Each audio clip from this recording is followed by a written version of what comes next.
strange signal. Here, sir, you better take a look at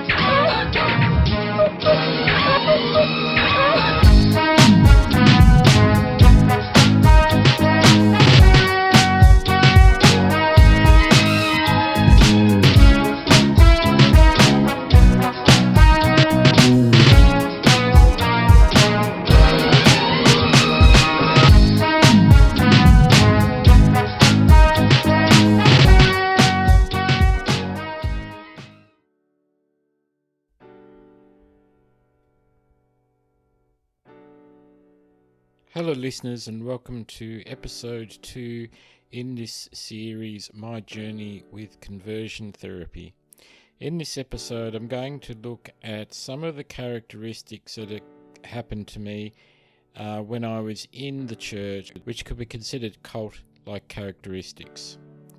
So when you feel that you want to be part of a church or denomination or a club, there is usually a set of beliefs or doctrines or guidelines that members must agree to adhere to.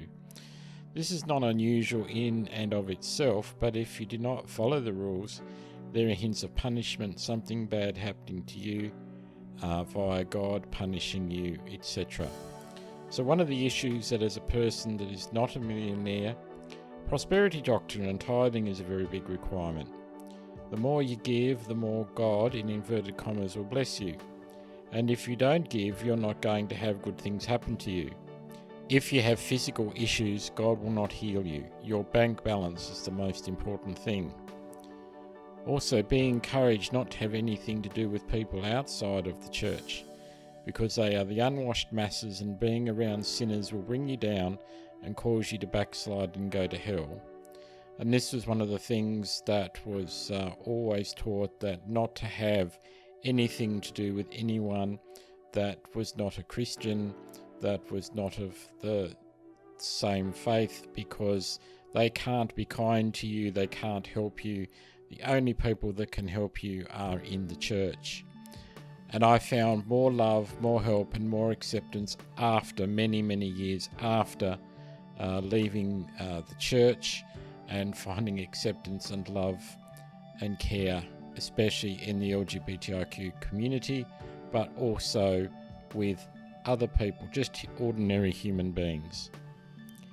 On one hand, you're told also to find out truth for yourself, but when you start asking questions that something in your gut is telling you it's not right, if you question the things, then you're told the devil is speaking into your ear and you have to listen to what the leadership is saying, because God is talking to them and they know what is right. They're not talking to you, they're talking to them. So God can't talk to you, you have to believe everything that comes from the pulpit, rightly or wrongly.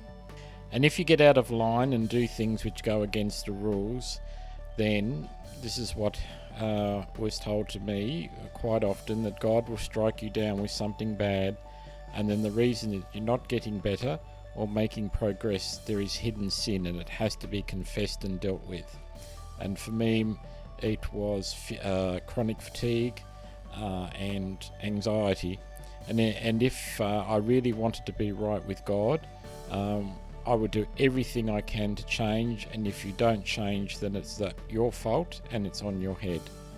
And so one of the things that I'll talk about later on is when I got to the point of being spoken to about being gay and saying that you're going to go to hell and if you don't change your way. The things, music has been a very important part of my life. I just love it. I have music going nearly basically from I get up in the morning to night time.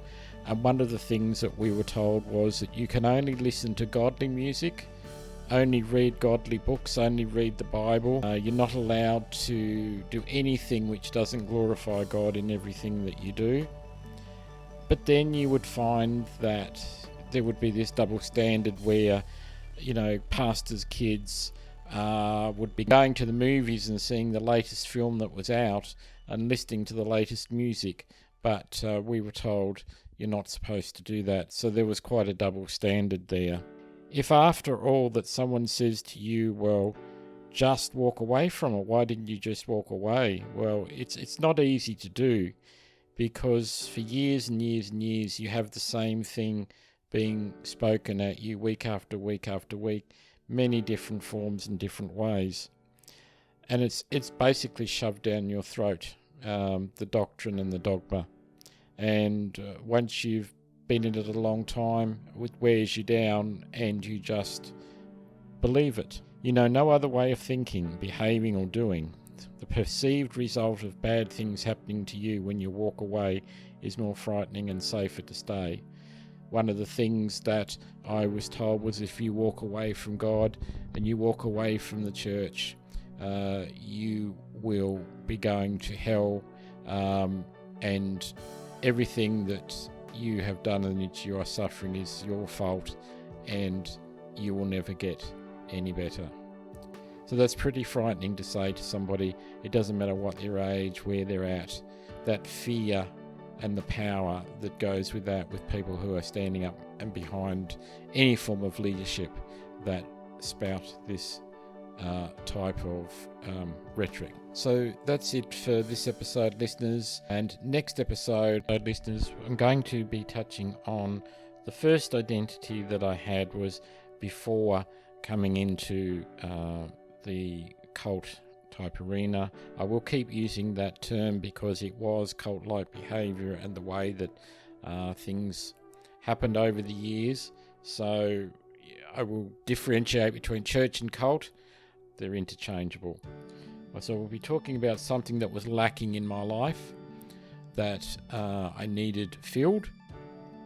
And so that will be in the next episode, listeners. So until next time, take care and bye for now.